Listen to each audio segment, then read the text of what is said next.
Ladies and gentlemen, our presentation depicts the life of Florence Nightingale and her noble work during the Crimean War that made her the icon of the nurses around the world. Taken from the movie BBC Watch Magic Grandad Florence Nightingale, it is our honor and our inspiration to present to you this short film.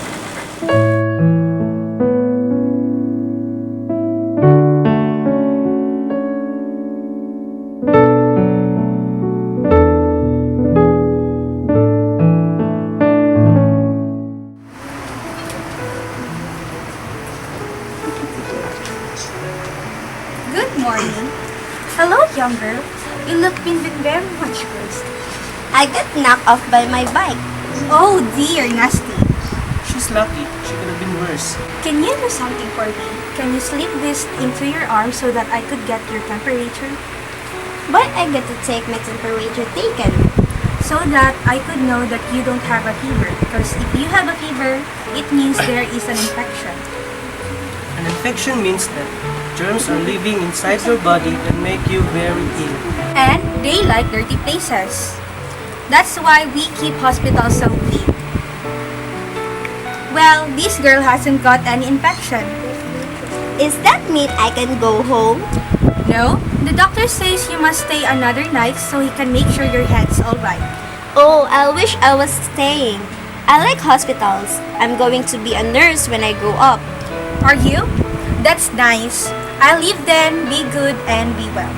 Bye! That's nice, Kimberly. Nurses do a very useful job. But you know, girls were not always allowed to be nurses. There was a time when your mom and dad would have done anything to stop being a nurse. Why? Because hospitals weren't always like this. They are horrible, dirty places. Nobody went near to the hospital if they could help it. What happened if they got ill? They will look after it at home. You see, people didn't like ladies, but they didn't know looking after men or even little boys when they were ill. They thought it was rude. Did they? I wish we could see that hospital. Kimberly, it could be arranged, but I don't think you'd like it. I would. I like it very much.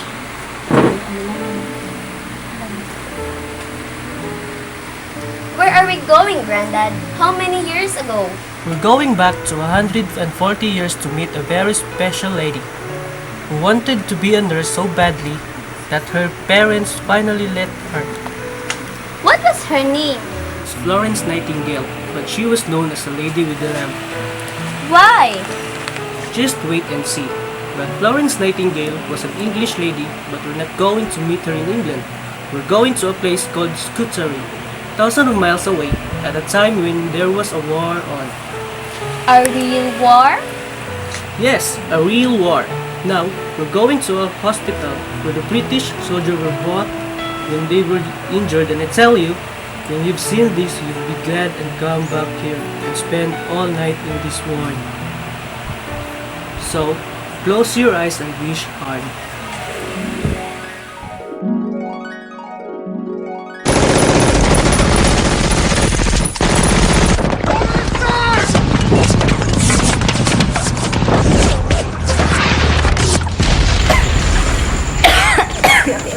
Granddad, this is awful. It could be a hospital. It is. Ew, it smells more like toilet.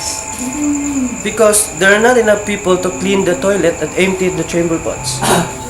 It's filthy. There must be a lot of germs here. There are.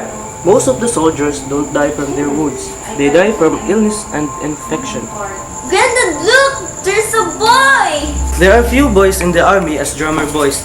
They play the drums for the men to march to. But when there was a battle, they had to take messages from one part of the battleground to the other. And unless I'm very much mistaken, that boy is William McKinley.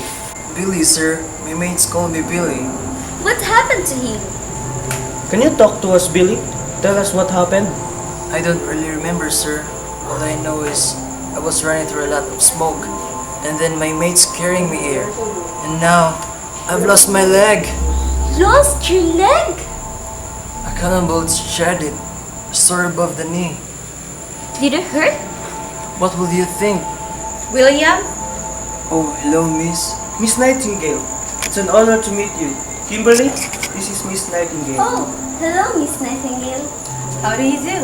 Would you please excuse me? How are you feeling today, William?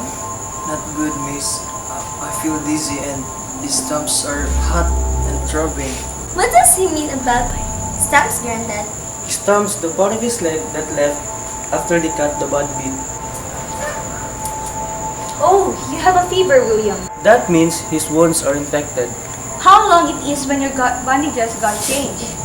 They didn't change it since I got here. I'll see if I can find someone to help you, William.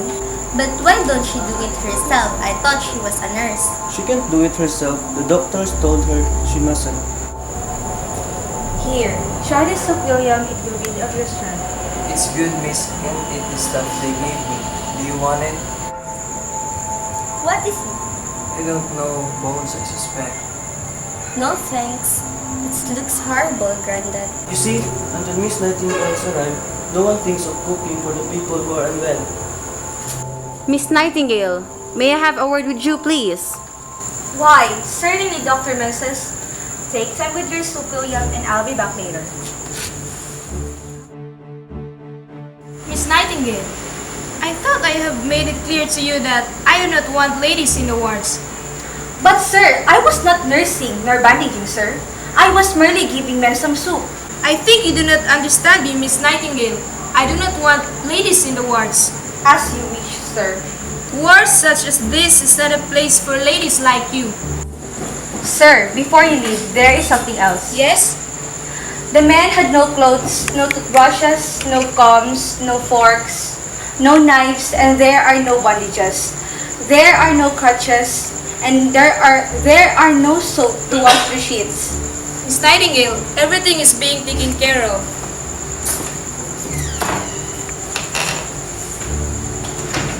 But everything is not being taken care of, and that is exactly the point. You see how difficult it is, but we'll see. One day, these men will realize how we could help them. One day, the nurses may not make soup and scrub floors. One day, they will dress wounds and put splints on their broken legs. One day, this hospital will be the fit for brave men. Did things get better, Granddad? Yes, they did, Kimberly. You want to see? What? More magic? Why not? So come close and close your eyes. The smell's gone. This can't be the same place. It is the same place, but it is clean and painted. And they got enough good facilities and clean areas. Did Miss Florence Nightingale do this?